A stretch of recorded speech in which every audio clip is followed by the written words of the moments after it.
Kim and I read a book on our way home this week. It's called The Challenges to Great Commission Obedience. It's a great book. This little line came from that book. It's amazing how we rationalize away the hearing and the heeding of God's call. Jesus knew that there would be many who would be afraid because the cost would be high. And he's saying, you say yes, Lord, no matter what. I saw something this week that I want to share with you that drew a powerful and a bit of a sad parallel for me.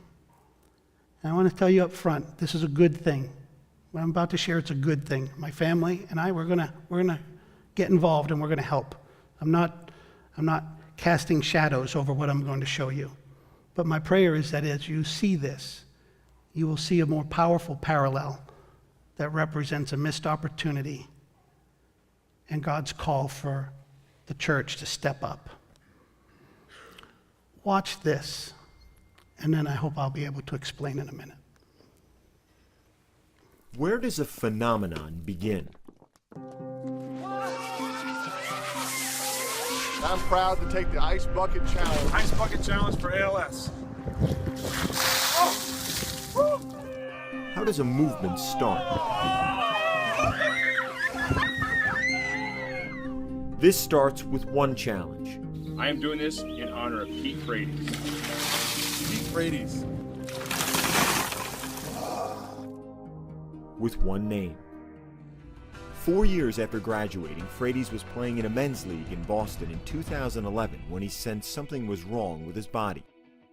In March of 2012, after months of guessing, a neurologist delivered the news. And he looked straight at Pete and he said, honestly, I don't know how to tell a 27-year-old this. Pete, I believe you have ALS. I just started screaming, oh my God, my son's gonna die. I've always kind of been a positive guy. For me, it was, okay, here's what we're dealing with, let's go to work.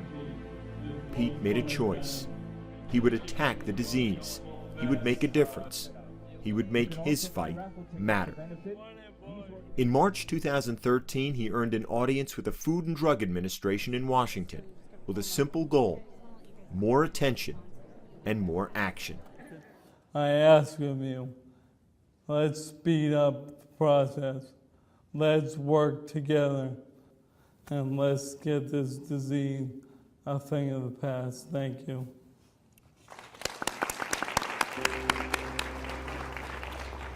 You go in, you give these impassioned speeches, people are nodding, tears are coming down their face, they get it, they come up to you afterwards, and you're wondering, okay, so what are you gonna do about it? What is the action item? What is the goal?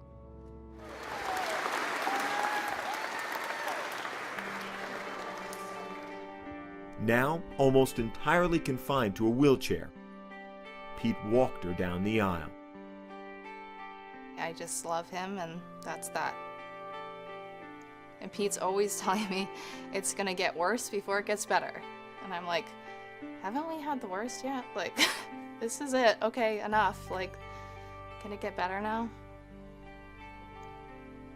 It's hard to just watch someone you love so much just, you know, their body is just failing, and there's really nothing I can do about it. There's nothing the doctors can do.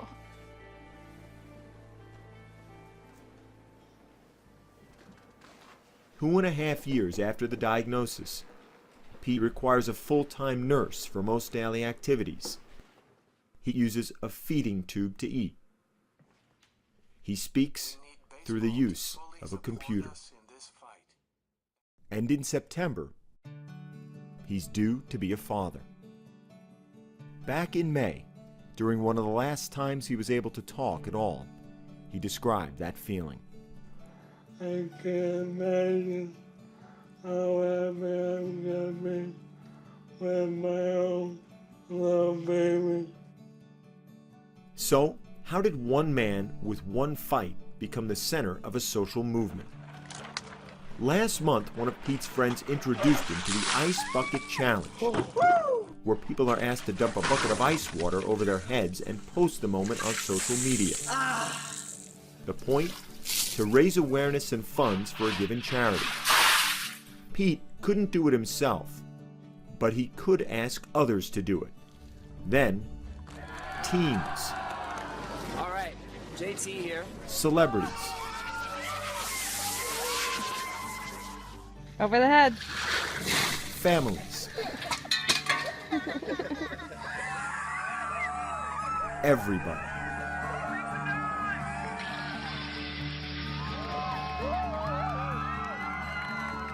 In less than a month, the challenge became a viral sensation.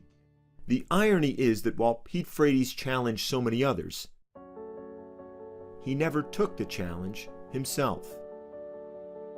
So, August 14th, in the perfect place, on a perfect day, the outfield at Fenway, Pete Frates did what he's asked so many others to do. You ready for this?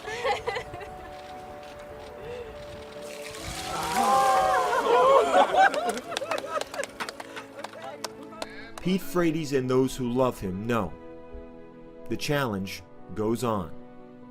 The ALS Ice Bucket Challenge. I became aware this week that millions of people are doing it. My heart breaks because the Church of Christ is rejecting the cross-carrying challenge. Why isn't the Church of Christ as enthused about the cross-carrying challenge as our culture is about this ice bucket challenge? Let me just share with you some of the quotes that parallel directly. Where does a phenomenon or a movement begin? I tell you, friends, obedience opens up the door of opportunity to kingdom service. This starts with one challenge and one name. That's right. Go make disciples, and his name is Jesus. All of a sudden, our fragile world can be wiped out. All of a sudden, people around us are being crippled by sin and drawn into the pit of which they cannot get out of. The doc says, I'm not sure how to tell you. Followers of Christ must tell the truth in love no matter what. Pete's response, quote, he would make his fight matter. Friends, if you're a Christian, your fight matters. And you can do what only God can do through you. But if you don't understand what is capable and possible through you, you'll never engage in the fight. And so many give up.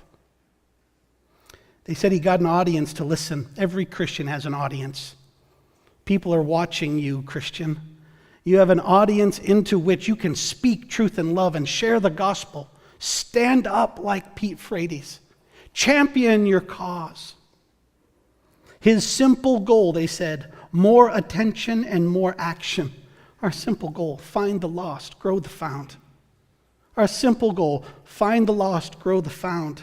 Did you hear Mom? Mom, quote, people listen, tear up, express their emotions, but then you have to say to them, okay, so what are you going to do about it? What's your action plan? The church can hear a message like this and say, oh, yeah, I know. Oh, boy, yeah, well, that's convicting. And walk out. What are you going to do about it? How are you going to get in the game and be sold out no matter what? Pete's marriage and baby. Did you see that? Don't underestimate what God can do. Don't underestimate what God can do through any one of us. His wife said, I just love him, and that's that. I just love him, and that's that. Oh, if the church would only be able to stand up and say, like Pete Frates' wife about our king, I just love Jesus, and that's that. I'm sold out. I'm all in. I'm holding nothing back. I just love him. That's that. Not with an ice bucket, but with our lives, no matter what.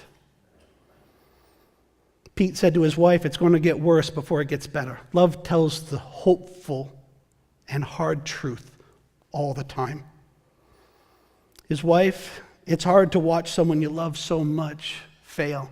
Friends, here's, I think, the heart of it all. If we don't love our Lord and love the lost, we won't care enough to pay the cost. And if we do, we will. Talk is cheap. It comes down to the living, not the lips.